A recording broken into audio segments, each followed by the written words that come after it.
Salve galera, hoje estamos aqui para falar um pouco mais de arquitetura de software. Hoje aqui falando especificamente do desacoplamento da camada de service. Então aqui a gente vai pegar, seguir da onde a gente parou na última aula ali. Se você não viu a última aula não tem problema, você vai conseguir entender de maneira simples e pôr essa inversão de dependências ali no quesito de serviço. Ou seja, a gente vai trazer uma testabilidade para o nosso código sem necessariamente precisar do que para o front-end seria um repositório. Então, quando você pensa no repository, você geralmente pensa no back-end ali na camada que representa a persistência dos dados, né? Ou seja, a camada que interage diretamente com o banco. Então, quando a gente faz isso, geralmente no back-end, e troca ela, né, nossos casos de usos param de depender do meio de persistência. Ou seja, a gente pode criar um repository em memória para isso e consegue fazer o teste de uma maneira muito mais simples. E eu vou demonstrar isso aqui como ficaria no front-end. Então, vamos seguir aqui, vamos ver como ficou na última aula ali. Então, aqui a gente tem o nosso model, né?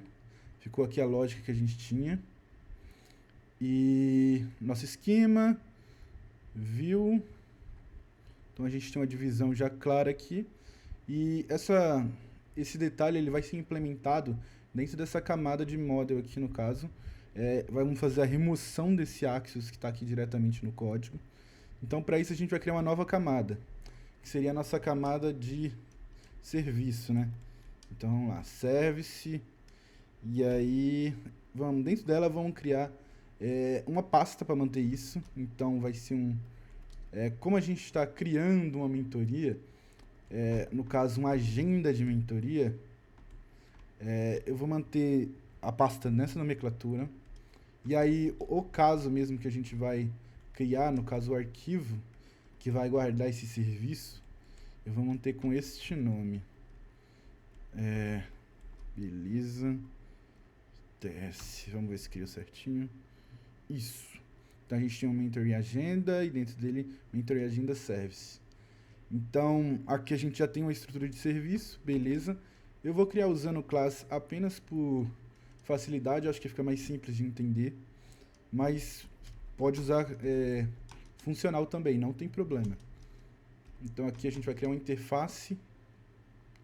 Nesse caso, como ele é basicamente a criação de uma mentoria, né? Eu vou manter o padrão do i para demonstrar que é uma interface. E eu vou seguir no mesmo caso, exemplo, a classe e a interface vai ter basicamente o mesmo nome, a diferença vai ser o i. Então, acredito que fica mais simples na hora de ler. Nesse caso, vai de preferência mesmo. Mas não tem problema se você não gosta. É realmente detalhe isso. Então aqui a gente vai ter um exec. E aí, como a gente trata de um recurso de criação, né? A gente tem ele recebe um esquema, que é o esquema de validação ali. E aí ele nos retorna uma promise que retorna... Aqui tá como uma string. Então vamos pôr um string. Beleza, e aqui a gente vai fazer o export da nossa classe. Então, nesse caso ela vai ser isso aqui. E aí a única diferença é ser sem o i. E ela vai fazer um implements disso aqui. E aí... Beleza. Então ela já vai dar o aviso aqui pra gente, que a gente não tá implementando. Beleza. Bora lá. Então, beleza. Aqui a gente vai pegar isso aqui. E vai fazer isso. Então, beleza. No caso... Seria aqui assim que... Aí, distribuidor tipo...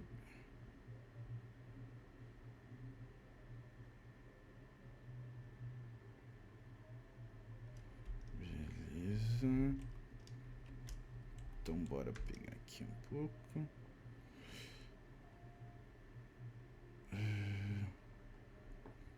tranquilo. Importa o Axios.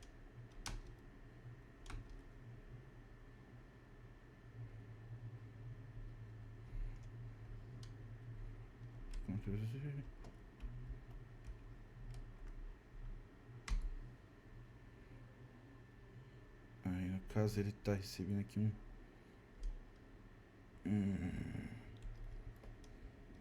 body. E aí esse body dele, ele vai passar, no caso, para esse. Bom, beleza, a gente tem agora uma implementação aqui do que seria o nosso serviço. Então, no caso, a gente tem uma criação de uma interface ali para essa criação da agenda ali, no caso de mentorias. E aí, essa agenda ela vai fazer o quê? Ela vai fazer uma chamada HTTP ali usando o Axios, ela vai enviar uma série de dados e ela vai dar só o return no data. Padrão, ou seja, bem simples. E aí agora, o que a gente faz com isso aqui? E como isso aqui vai nos ajudar, né? Então vamos pegar aqui o nome. Lembra que o ViewModel é o que conecta tudo, correto? Mas nesse caso, nesse carinha aqui, vamos pegar a primeira interface. Vamos no nosso model. Então a gente vai ter vai receber um create. No caso, vamos colocar uma interface antes, que vai ficar mais fácil da gente ler. Então, no caso, mentoring, module e aí props. E aí, vamos colocar aqui agora um create mentoring. Beleza. Aqui. Vamos importar ela. Perfeito. E aí aqui a gente vai fazer agora a gente vai receber esse tipo que a gente criou aqui em cima, ou seja, nosso type. Beleza, então esse mentoring props, e aí ele vai nos dar esse create mentor e agenda. Então agora a gente para de usar isso aqui. Então, nesse caso aqui, a gente vai repassar o data para ele. E aí ele vai fazer o que? Eu recebi o data. E aí, falta vírgula aqui. Beleza. A gente está recebendo agora ele por injeção. E aí a gente faz o exec dele aqui dentro. Beleza. Então vamos para a nossa view model. E percebe que ele ainda não está recebendo aqui, né? Então, é aqui que a gente vai basicamente criar ele. Então, const create. Deixa eu pegar aqui o nome que tá. Que vai ser mais simples. Então, vai receber um objeto. E aí, esse objeto, ele recebe esse create mentoring agenda. E aí, vamos dar esse mesmo nome para ele. Perfeito. Agora deixa eu explicar de novo aqui o que está acontecendo e como essa nova camada nos ajuda.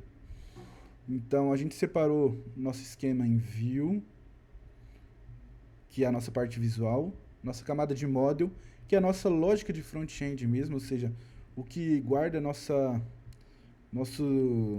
lógica ali de estado, de como o que exibe, o que não exibe. E a gente tem a nossa view model, que ela é a nossa camada que, podemos dizer assim, vai unir isso, ou seja, ela é como se fosse um controller. Ela é o controlador do que exibe ou não. E aí, nesse caso aqui, a gente está usando ela para unir junto ao service. Ou seja, a gente tem uma camada de serviço que vai fazer essas chamadas externas. E aqui ela vai conhecer, o nosso model conhece a nossa camada de serviço e a nossa view conhece a nossa camada de model. Tá, Isaac, mas por que isso muda alguma coisa? Porque agora vamos voltar lá no nosso service.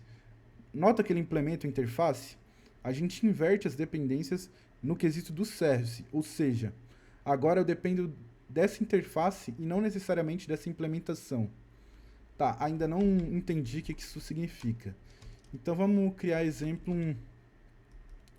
uma coisa besta que seria um mock. Então eu posso fazer um mock create mentoring agenda service, nesse caso de sucesso. E aí eu vou fazer o quê? Vou adicionar um type nele. E aqui. Coloquei um type nele, ele vai me dizer o que agora? Ó, um exec. E aí nesse carinha aqui eu posso colocar ele vai receber um data, como tá lá em cima, ou seja, no caso um body. E aí esse body vai ser do tipo... E aí eu posso fazer um return, como ele retorna uma promise, eu posso fazer isso aqui, ó, new promise resolve. E aí esse resolve, que é o que vai retornar ali, vou fazer isso aqui, exemplo. Teste. Beleza. Bora voltar lá no nosso view model. Beleza. Vamos fazer isso aqui então agora.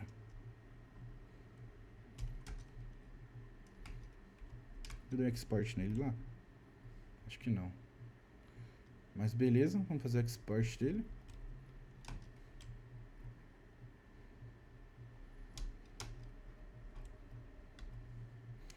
Vê que ele não apita nada pra gente.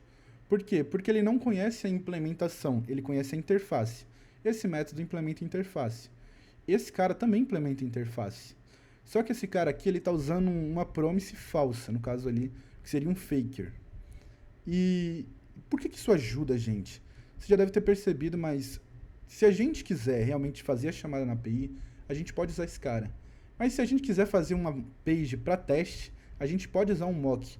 E veja como isso facilitou. A gente para de depender diretamente do Axios, de ter que ir atrás de libs como Axios Adapter, ou Nock, ou outras libs do tipo, que fazem esse mock de request. E a gente passa a ter o controle do que a gente está chamando. E vê que a gente começa a ter uma separação muito clara.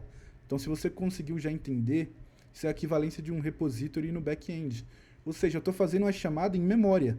Ou seja, aqui se eu quiser, ó, precisar de algo mais robusto, se eu quiser retornar um mock, eu retorno aqui, cara. Eu não tenho essa dificuldade. Qual o ponto que aqui você precisa de atenção? Veja, eu não dependo mais da minha página para testar, exemplo, usando Axios ou não. Eu não dependo. Eu consigo fazer esse teste agora em memória e testar todas as minhas funcionalidades em tela. Porém, se você olhar a nossa camada de serviço, ela usa o Axios diretamente. E aí ela depende do Axios para ser testada. Porém, a gente pode abstrair o Axios daqui. E essa vai ser a nossa próxima aula, como a gente pode abstrair o Axios e como isso também vai ficar mais testável. Ou seja, como a gente traz mais a capacidade de teste para o nosso código e vai trazendo essa simplicidade de teste para que a gente tenha um código que consiga escalar de fato. Porque um dos maiores problemas é que nossos códigos não escalam porque falta organização, falta testes e falta capacidade de testar. Espero que você tenha gostado dessa aula. Quarta-feira, provavelmente 9h15 da manhã, a segunda aula já está no ar e eu vou te mostrar como a gente faz essa adaptação do Axios ali e o jeito vai ficar muito bom, então fique no aguarde.